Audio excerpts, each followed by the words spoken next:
Today we're going to talk about 11 reasons why young men are sort of drifting away from evangelicalism and are likewise attracted toward the intellectual dark web, as well as a few common themes to masculinity which could be facilitating this transition in population.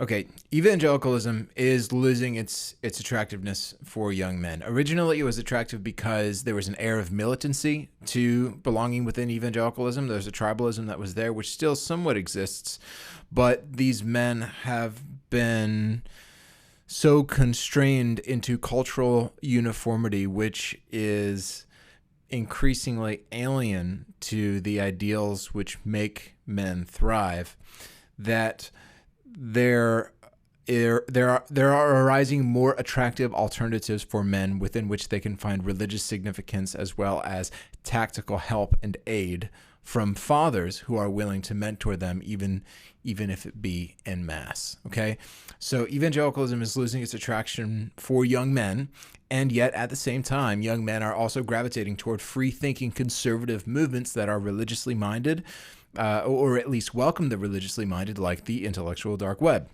Now, there are several points of crisis which push men to identify with certain movements, and here I want to identify 11 points of male crisis which serve as reasons why young evangelical men are more attracted to secular conservatism than evangelicalism, at least in this cultural moment. I'm not sure what's going to happen. I'm not sure where it's going to go. I'm just trying to pick up on themes within the male experience, and within not only within the male experience of evangelicalism, but within the male experience of male life. Okay, so the first crisis is a crisis of authority. So there is a crisis of credibility among evangelicals, and so most evangelicals are sort of antagonistic toward some of the fundamental ingredients of masculinity. So you get this sense within the rhetoric that they are anti-body, kind of anti-fun nerds, right? And why would young men take life advice about being a man and becoming a man from three guys who all have their doctorates in theology and know the exact same stuff? John Piper, Tim Keller, D.A. Carson, right? Which are great guys, right? Nothing wrong with those guys, right? But why would you be attracted toward a coalition of guys that all talk about the same stuff and know the same stuff when you could take advice from a Navy SEAL like Jocko Willink, a pot-smoking jiu-jitsu black belt like Joe Rogan, who's succeeding, a fast-talking Harvard lawyer who is also an Orthodox Jew and talks about Thomas Aquinas' proofs for the existence of God, a Harvard psychology professor and now University of Toronto psychology professor Jordan Peterson, who defends the dignity and necessity of religious concepts like Christianity, and an MIT mathematician like Eric Weinstein, right? Because most evangelical leaders, they cannot offer a belonging or identification with a group that has so diverse and so utile a collection of competencies and leaders, okay? Because most evangelical leaders, they have the same soft competencies, and these soft competencies translate into one domain in life. These soft competencies do this. They make them good at church, okay? And those competencies, despite their insistence, often fail to translate meaningfully into other domains of life, like romance and career success and personal fulfillment and physical prowess and physical maturation and finding a mate, right? And evangelicals claim to speak prophetically and authoritatively about masculinity, but they're failing men in speaking about masculinity just as much as they're failing women in casting a vision for femininity. And the leaders within evangelicalism often fail to exemplify the ideals that men recognize at a common sense level are male and masculine ideals. Evangelical leaders fail to manifest these in a recognizable way. And just one random cultural comment, it's interesting that Mark Driscoll became popular when he was so good, and really became popular because he was so good at exemplifying masculinity in a way that resonated with young men, and was at the same time demonized by evangelicalism for those same traits, which made him so attractive to begin with. Okay, so the first crisis, which pushes young men away from evangelicalism and draws them toward more secular conservative movements, secular not meaning atheistic, but secular meaning just more generic and broad conservatism, generally speaking. Okay, the second crisis is a crisis of agility. Okay, evangelical leaders proved themselves at preaching, but not at debating. Okay, so it's common for evangelical preachers to talk about like bringing the heat to the pulpit, right? You're going to bring it to the pulpit. You're going to bring the word. You're going to preach. But preaching is actually very easy. Okay, preaching is actually a really unimpressive skill to be good at. Okay, so you have to be very lazy about sermon preparation to be really bad at preaching. Okay, because preaching is essentially a 45-minute contract with a room that one person will talk uninterrupted. But the intellectual dark web and other movements have really cut their teeth in podcasting and live YouTube debates. Okay, and so you're seeing these people get their tires kicked in real time, ideologically speaking, and they're standing up to the heat, and that's what gives them credibility is intellectual agility and fortitude. Okay, and the common mode of discourse in, for example, the intellectual dark web isn't monologue, but back and forth. Okay, and when was the last time you've seen men like Piper or Keller or conservative evangelicals really consistently face a common challenge publicly and win? And this is why men typically respect apologists more than evangelists, right? They step into the ring. People who can step into the ring with an opponent and risk public defeat and come out on top, their ideas will have more credibility than those who just monologue about them, okay? And this publicly exemplifies masculinity, and it garners greater respect from other men, okay? Because it's a performance skill which translates into other competencies, okay? So there's a crisis of authority in evangelicalism that pushes away young men. There's a crisis of agility.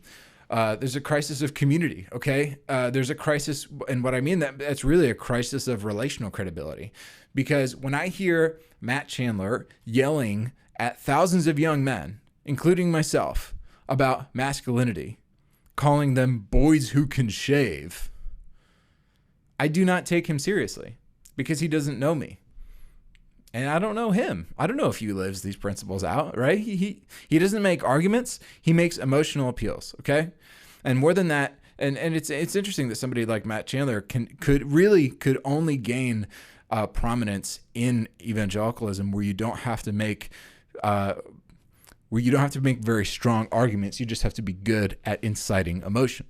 Okay. And he's very good at that. He's very good at that. But again, preaching panders to a particular kind of audience that responds well to that sort of argumentation. And the people who don't respond well or respect emotional arguments, but are looking for something not simply more rational, but something more utile, these are the ones that evangelicalism is losing. Okay. But more than that, Chandler, for example, and this is, I think, analogous of a broader trend within evangelicalism, really construes men in the process of growth as failing men rather than as growing men. Okay, so within the process of growth, you're going to be butting up against your limits, and in butting up against your limits inevitably involves failure. And this is the difference that psychologists call this the difference between a fixed mindset and a growth mindset. Fixed mindset says, hey, you're doing this, therefore I'm going to stick this label on you, which identifies that that's what you're doing and that's what you are. If you want to earn a new label, you're going to have to change, and then maybe we can think about giving you a new label down the road. Okay, Carol Dweck, who's I think she's a Stanford psychologist, writes about this in her book called Mindset. Okay, it's the difference between having a fixed mindset and a growth mindset. That fixed mindset is that label mindset that puts a label on you and says, you did this, you're this, now you have to earn a new label. Growth mindset says, you know what, I failed. That failure doesn't identify me, and I can move forward and I can grow. What identifies me isn't the failure. What identifies me is the goal I'm striving towards. What identifies me is the ideal toward which I reach. And Chandler calling men in the process of maturation, boys who can shave, a guy who's 15 years down the road. Who knows what this guy was like when he was 18? You know, he was just crushing thousands of young men in the process of learning, like teaching them how to think of themselves in this fixed mindset. It's just ridiculous. So I really don't think that Chandler, this highlights a crisis of relational credibility, right? And this kind of gets to the nature of like celebritism within evangelicalism, right? I don't think Chandler cares about me when he's bashing on me about Oh, because I don't do this or that, right? You say, well, you're not really a man. You're really just a boy who can shave if you don't XYZ, fill in the blank, according to Matt Chandler's standard for masculinity, right? So I really don't care about his moral judgments, and the fact that evangelicalism's popularity rides so heavily on the rails of celebritism is I think it's doomed for disaster because of the relational hollowness of such a medium. Okay. And more than that, I don't really, because of the lack of connection coming downstream, at least because of the relational credibility coming downstream, there's also not a lot of relational credibility going upstream. Again, I really don't know what these guys are like. I really don't know what these celebrities are like. I'm inclined to trust them, but I'm more inclined to follow the example of people who have public credibility and are tested as publicly credible and don't really sell the essence of their message on their private lives. Right? Which is what a lot of the guys in the intellectual dark web are doing. And that's when you sell a message on emotion, you have to perfectly abide by the standard you're selling. If you sell it on reason, you can be imperfect because we're all striving toward that ideal, right? Okay, so 4, there's a crisis in male competency. So this gets to sort of the conception of being really kind of wrestling between the two memes of masculinity. On the one side, the meme is hyperconservatism, which is like machismo, macho, right? And then on the other hand, is sort of like the leftist picture of masculinity, which is sort of like the male feminist, right? That decries like toxic masculinity, right? And the problem with machismo isn't that it's hyper masculine. It's not that you're too much of a man, but that it's a meme of a limited collection of valuable competencies, which could reasonably define manhood, right? So just because you can make fun of somebody who's macho, right, and lacks certain competencies, that doesn't mean you've made a compelling critique of masculinity as a concept. And it's very common within evangelicalism, especially as the young men who remain within evangelicalism increasingly are, in terms of the percentage of their population, progressive, politically and theologically progressive, are critical and antagonistic toward traditional masculine tropes and traditional male norms. Okay, so it's easy to sort of make fun of like the knuckle-dragging, anti-intellectual macho guy, but it's easy to forget that in mocking machismo and in mocking that meme and in mocking physical strength and in mocking romantic prowess as masculinity and fighting skills, you realize that, you know what? You sort of forget that these are all really good competencies to have and actually get you really far. And they imbue a sense of competence in you, that a sense of competence and confidence that is really sort of inexplicable until you just admit that, yeah, these are masculine competencies. And the reason I feel competent when I become good at fighting and romantic prowess and career and physical strength is because this is what I'm wired to do. Okay. And a man who may not exhibit these machismo qualities, but can cluster for himself a collection of competencies that allow him to compete with other men, even if it's not in a direct one-to-one way, still gives him access to becoming either an alpha or becoming a formidable man within his pack, within his tribe, within a community of men. For example, you constantly see Ben Shapiro is just such an interesting example of a guy who doesn't really exhibit a ton of physical baseline male masculine competencies or traits, but at the same time is constantly, the meme is that he's owning the libs or whatever, but he's demonstrating extreme intellectual prowess and therefore extreme masculine prowess, right? And so Ben Shapiro sort of proves and disproves the meme that masculinity ought to be reduced to a certain set of traits. In a sense, it ought to, and in another sense, it's simply competence. So evangelicalism in the southern United States tends to prize these machismo qualities as masculinity per se, but evangelicalism more in the northern United States tends to minimize the importance of these qualities. And in higher circles of evangelical leadership, especially among communities that are training to be in leadership, mainly male seminary students, you will more often find men who look as if they disdain their bodies than those who regularly practice discipline. So what you really have is a crisis of male competency, of you have among evangelical leaders a real lack of distinctively male competencies. And that doesn't mean, well, evangelical leaders need to become stronger, or they need to become better hunters, or they need to be better at fighting or something like that. What it really means is that if you look at the average pastor or you look at the average evangelical leader, what are they good at? They're good at church things, and that's pretty much it. Okay? And the rest of it, they sell on the image of a moral perfection or of a moral performance, which very often, most likely, is not the case. Okay?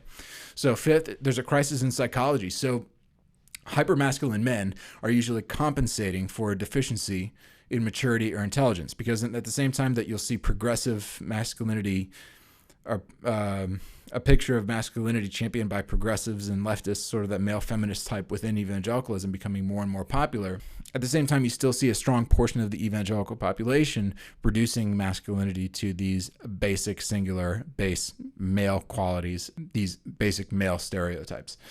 And that's why it's easy for leftists or effeminate men to sort of roll their eyes at conservative pro-masculine men, because they're often inarticulate and woo-woo about lifting weights and eating meat, but exhibiting very low emotional and social intelligence. And so they sort of fail to be masculine to the degree that they fail to diversify their competencies. And so to be better men, guys to whom masculine culture comes easy need to aim for different higher level competencies like intellectual and rhetorical and emotional skills. And evangelicals who fail to develop these higher level competencies are usually the same guys who get really stirred up by the Matt Chandler calls out men, YouTube video, but they're not really able to conceive of masculinity as a more complex, sophisticated project than merely mastering one or two basic male skills.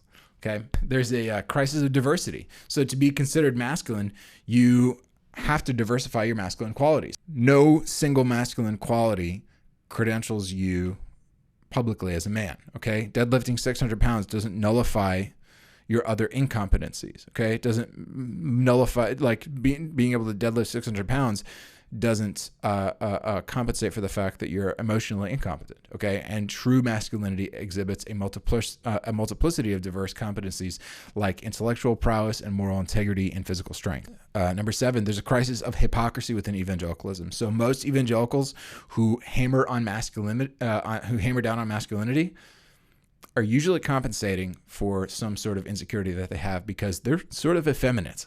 Right? Like if you look at most evangelical leaders, they're sort of effeminate, and it's all pleated khakis and dad bods, right? And if I'm going to listen to any authority about masculinity, I'm going to listen to Jocko Willink over John Piper. Okay. I'm going to listen to Joe Rogan over Tim Keller.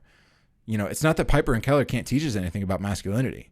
It's that when you're talking about winning the hearts of young men, and in particular leading by example, if you have a culture that doesn't actually prize and reward certain male traits, even like aggressiveness, which is a typically male trait, then you're going to lose the hearts of men who seek after the competencies that aggressiveness yields.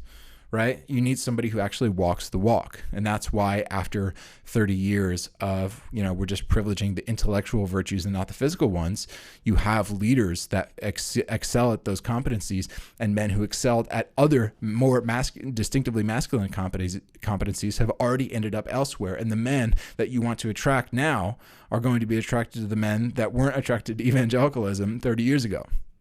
Okay? And that's a problem. That's a big problem, because a lot of men get into evangelicalism because of the theological and intellectual strength of the movement, even as it struggles with its brand identity. Men are attracted to the tribalism of the movement, and they're attracted to the intellectual rigor of the movement.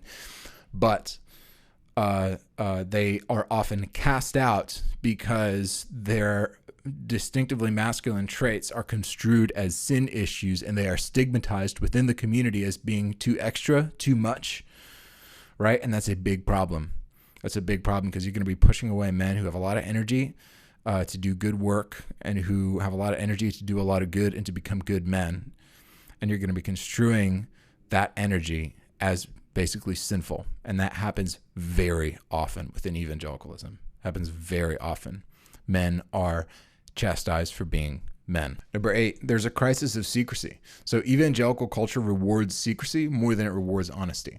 And what that means is this rewarding of secrecy more than honesty incentivizes the concealment of sin, because guys see other guys who they know are walking in immorality, and they're hiding that immorality, and they're being rewarded for the image that their hiding produces. And meanwhile, they're confessing their sin publicly in their community, and they're being chastised for it and disciplined. And they're saying, okay, I see the game. I see the game here. If I want to be a leader here, if I want to be respected here, and if I want access to community and belonging, I have to pretend. And of course, going on in the other direction, it's not good to normalize transgression so that men lose all moral boundaries. But the fact that men sin, should be acknowledged and addressed actively and liturgically in community with other men to demonstrate the necessity and usefulness of public confession. And the problem is that in most evangelical church contexts, the confession of sin results in discipline and stigma and exile and the loss of romantic opportunities within that community for single men. Okay? And because of this, men will more often conceal and hide and continue active indulgence. And if evangelicalism will ever attract young men, it must have a culture in which it is safe to confess sin without getting exiled and beat up and booted and chastised. And right now, it is not that. It is not that. And I'll tell you, as somebody who studied at Moody Bible Institute Biblical Languages for 4 years, and was in seminary for 3 years, and got my PhD at a seminary after that for 5 years, man, these communities incentivize secrecy like no one else, because as soon as any moral imperfection is discovered, it is dealt with in the worst possible way 99% of the time. Okay. Yeah. Anyway, number 9, there's a crisis of sociology. And what that means is that we lack a male initiation right in our culture. And where evangelicals could step in to supply that, they don't. So there's no challenge, there's no painful right, there's no public acknowledgement or charge or vindication of men who undergo the fire and slay the dragon, so to speak. And that's why the last people who should really be complaining about the extension of male adolescence among millennials, and particularly the extension of male adolescence among evangelical male millennials, the last people who should be complaining are baby boomers and Gen Yers, because they're the ones who failed to initiate and teach us. So we need a male initiation ceremony to become part of our culture again. Otherwise, adolescence will extend itself into our 30s and our 40s. Number 10, there's a crisis of belonging. So men want a tribe to which they can belong. So if Jesus says that there is no greater love than this, a man who lays down his life for his friend, then it's natural for men to feel empty who don't have anything or anyone valuable enough for whom to sacrifice their pleasures daily for the sake of building something bigger, right? So men need a tribe. They need like a people, my people, right? Guys who accept and challenge them simultaneously. They accept them and they challenge them. They need that, because evangelicalism is attractive to young men in this regard because of its militancy and because of its tribalism. But the problem is it's unattractive insofar as as soon as you bring people into into that tribe, it threatens excommunication for those who fail to assimilate to the cultural norm, which is everybody, which again incentivizes secrecy. So you're in this death cycle of attracting militant men and incentivizing them to hide that militancy, right? So not every man fits within evangelical culture, especially because it tends to be such an effeminate culture, which is why most evangelical men feel very, very lonely. Very lonely, okay? So number 11, there is a crisis of identity. So maleness is seen as a bad thing in 2018, okay? Especially white maleness. And because of intersectionality, we're inclined to identify people in terms of, group membership instead of individual merit, many males are either embarrassed of being men, or they fall into the trap of hypermasculinity. And the demonization of masculinity produced by, the demonization of masculinity produces either male feminists and alt-right hypermasculinity on the other hand. Okay? That's what the demonization of masculinity does. And that is a crisis of identity that needs to be overcome. So sort of in conclusion, I want to highlight 4 themes that that we can kind of extrapolate from these 11 points of crisis, okay? And we can extrapolate these 4 themes really as 4 themes of masculinity, really eternal themes, that we can use to sort of as a basis to pursue these ideals, to bring us out of this crisis. Because as men who are growing up within evangelicalism, or who have already left or are considering joining evangelicalism, you essentially nobody's going to help you out. You have to assume that nobody's going to help you out. You have to assume that nobody's going to accept you. You have to assume that nothing's going to change. That doesn't mean you take a pessimistic attitude. It means you take responsibility for yourself. Why? Because you should? No, because it's the only way, and therefore you should. Okay, so these themes represent worthy ideals toward which men ought to strive, and toward which we ought to strive, for the sake of grounding our identity without getting lost in the leftist and conservative memes of masculinity, which ultimately bastardized these points of crisis that I mentioned earlier. So, first theme is that men should pursue balance. Okay, balance is this first theme, and men are generally inclined towards extremism more than women. And the goal of masculinity isn't to erase what makes you distinctly a man, or to lose your identity in those distinctives, but to recognize how you work and what practices in your daily life will make you, in particular, the happiest and the healthiest man that you can be. And you should strive to become as manly as possible in the context of becoming the best person you can be. And again, that doesn't mean reducing masculinity to reductive masculinity tropes. What it means is that as a man, in the project of becoming the best person you should be, you ought to double down on those strengths which you have as a man, and to maximize those as much as you can, okay? But what that means is you need to individualize that for yourself and not give yourself into a leftist meme or a conservative meme. Find what works for you. Become a pragmatist, and the best pragmatist will yield balance. Second, men should pursue fatherhood, both in the context of becoming sons and in the context of raising sons. Okay, and this doesn't mean biological procreation necessarily, but really more mentorship. Okay, and find a sensei, right? Like as soon as you can, and find a younger man who needs mentoring as soon as you can as well, and then pass down the lessons you learn from the person who's mentoring you, and learn how to take responsibility for the growth of other men and to invest in them proactively, right? Because it's really easy to be bitter about, well, nobody's investing in me, but at the same time, it's like, well, listen, you're an older guy to somebody else already. Somebody already wishes that you were mentoring them. So who's that guy? Find that guy and be that mentor for them. And we need leaders who are able to be at the same time better than the men that they are younger than, and usually men who are older tend to be better than the men who are younger, just because they're further down in life for that sole reason. But we need leaders who are able to be better than without being a threat to younger generations.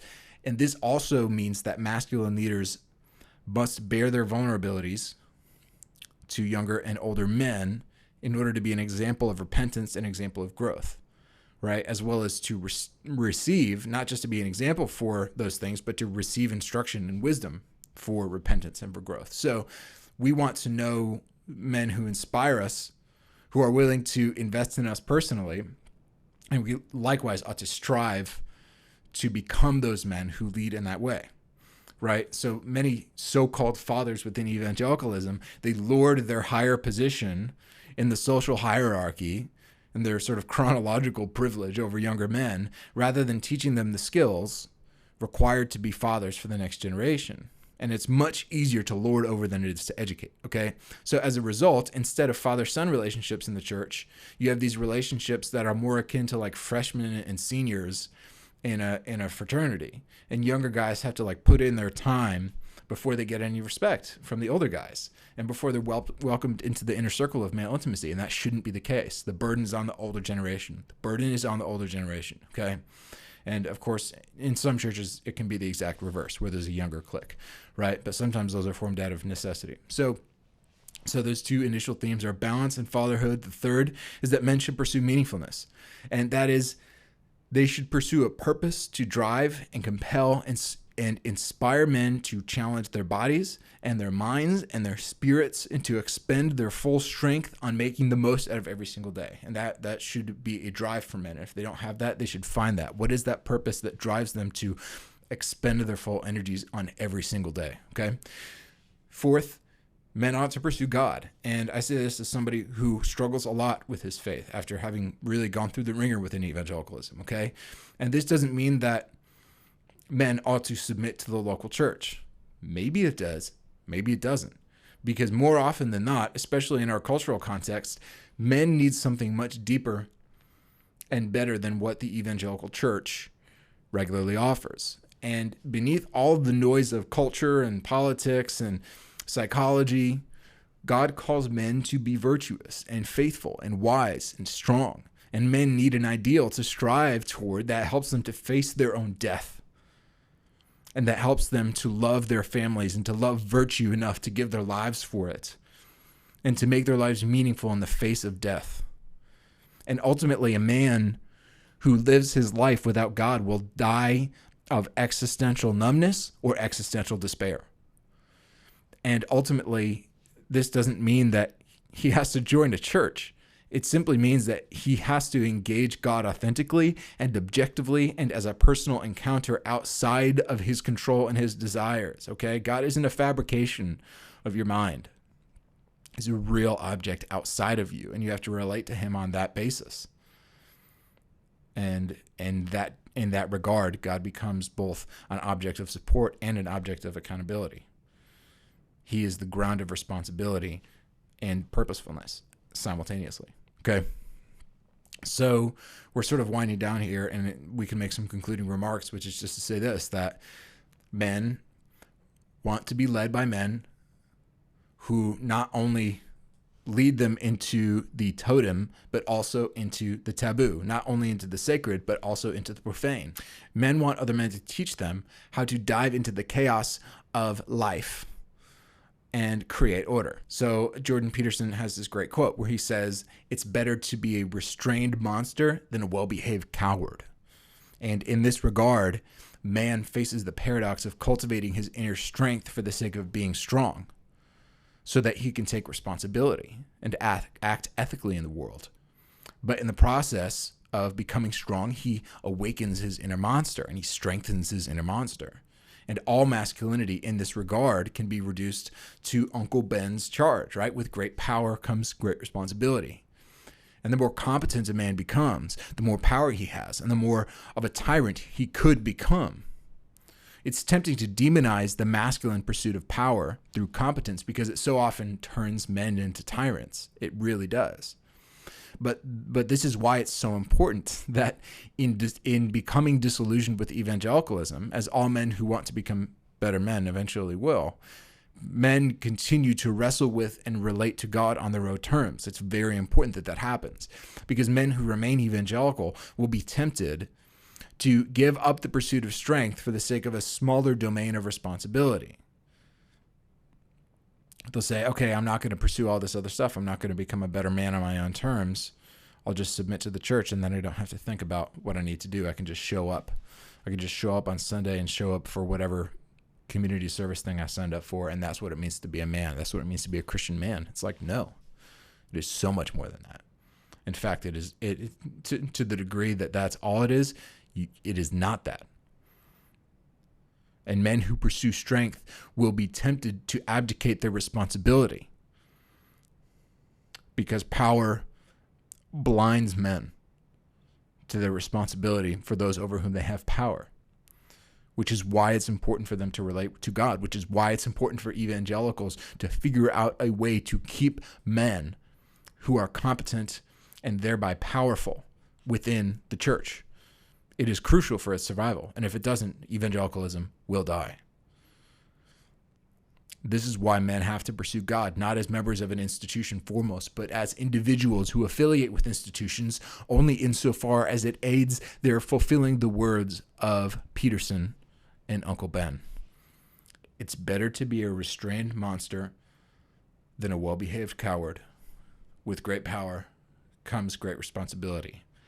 Herein lies the key to Christian masculinity, and the church better wake up.